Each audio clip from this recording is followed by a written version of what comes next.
guys, it's Phoebe from Who's Phoebe and welcome back to another Doctor Who video. As you know, I'm doing 24 days of Doctor Who where I review 24 different Doctor Who stories from the 1960s, from the classic era basically. Except there's no classic era now because of the whole universe thing. Anyway, so today is day number 12. I'm sorry throughout all these videos I have noticed I have not said what day it is. So the video you're watching today is day 11 from yesterday. So very sorry I haven't really been doing that. I guess I just kind of forgot. So today's review is my review on the Krotons. This is a nice little 4-parter story and it's really good because I feel like after the 8-parter with the invasion you get this nice little 4-parter kind of thrown in. You need to turn that back. There we go. Sorry guys, look, I'm my own director and producer when it comes to these, so I don't really have like people doing camera angles and like that. But this is a nice little 4-part story. The TARDIS lands on the planet Gorg, I think. Don't come at me in the comments if I haven't pronounced a name of a planet right, okay? But the Doctor befriends the species, and the Krotons are basically dominators. They have this learning centre, and if you get like a really high score, the Krotons basically hire you to be companions in a sense. And the Doctor obviously wants to see what the hell's going on, and these people have been living in fear of these machines for a good majority of their life, and for once it was nice to see the Doctor not getting kidnapped or being a threat. When they see the Doctor they think, oh yeah, this could be a person that could really help us. They obviously aren't allowed to learn science for several reasons, because the Krotons know for a fact that if they learnt science it would pretty much destroy them, and they know that, and that's why. Zoe of course takes the test, and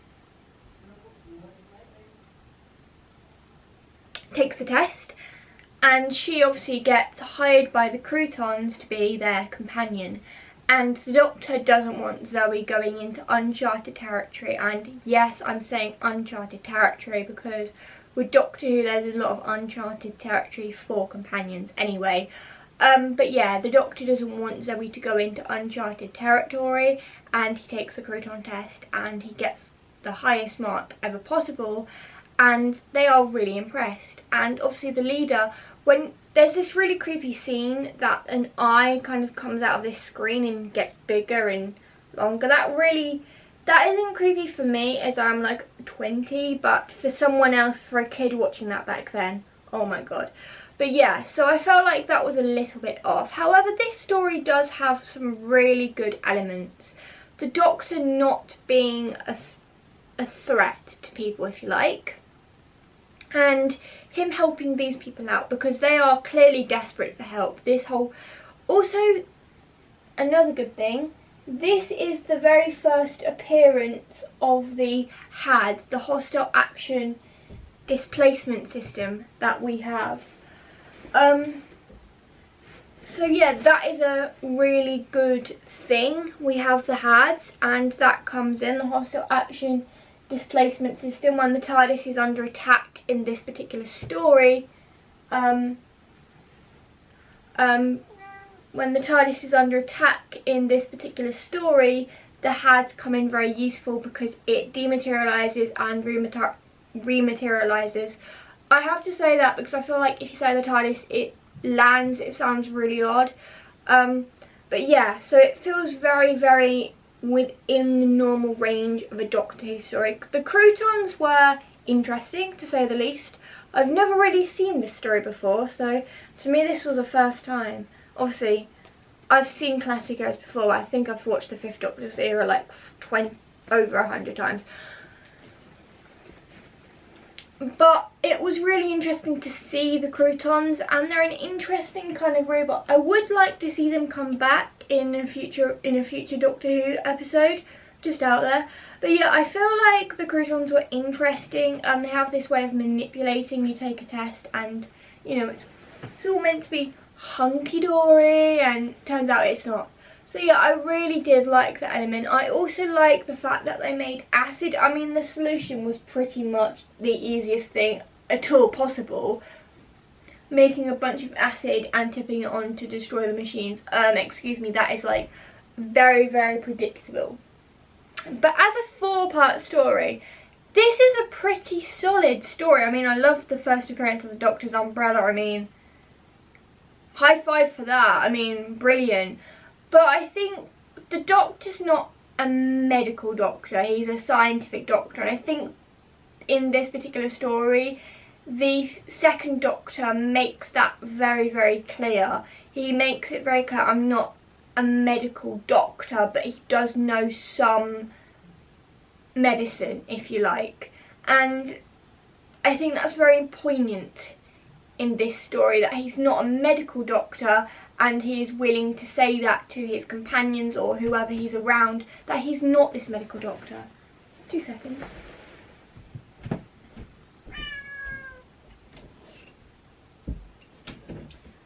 But yeah, I think it's really good that he says that he's not this medical doctor, he's a doctor of science, and that's the way he wants to keep things. And my cat is but yeah, he wants to keep things pretty much as they are, and he still wants to find out what is going on, and that's why he is so interested in what's going on around here. That's why. And he helps them, and he comes up with solutions, and one of the Krotons does something and helps and makes bunches of acid with Jamie. They obviously want to wear these like mask things so that you don't see their faces, but I generally think that this is a pretty good solid episode with no negatives. I thoroughly enjoyed this. It was really, really, really interesting, and yeah, I would give this a solid 9 out of 10. Apologies for this review being very short. I feel like that's what you're going to get with 4-part Doctor Who stories. There's really not a lot to unpack.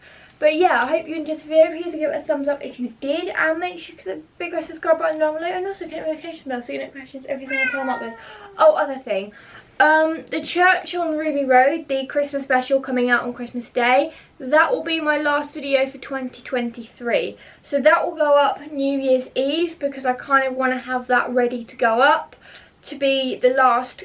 So I'll film that on Christmas Day, but I won't get it ready, but it will be uploaded on the 30th, ready to go up on the 31st. So that'll be my last proper video for 2023. As we obviously go into 2024, there'll be plenty of other things that I can do video wise for you guys to very much enjoy. But I will be, because I've done the 2 anniversary specials during this 24 days of Doctor Who, I will be uploading 2 reviews on the 26th and 7th of December of the to make up for the fact that I did the specials for those weekends, for those 2 Saturdays. So just to make up for that, it will be part of my 24 days of Doctor Who. It'll be in the playlist, but I'm just explaining to you now, I'm not making a new thumbnail for those, because those will be part of this this series for this, and I'll just put them in the playlist so you can find. I've also made a playlist for 24 days of Doctor Who, so all the videos I do, including this one, they'll all be, as soon as they're uploaded, they will all be in that little playlist of mine on my channel. Just go onto my channel, click playlists, and you'll find it there.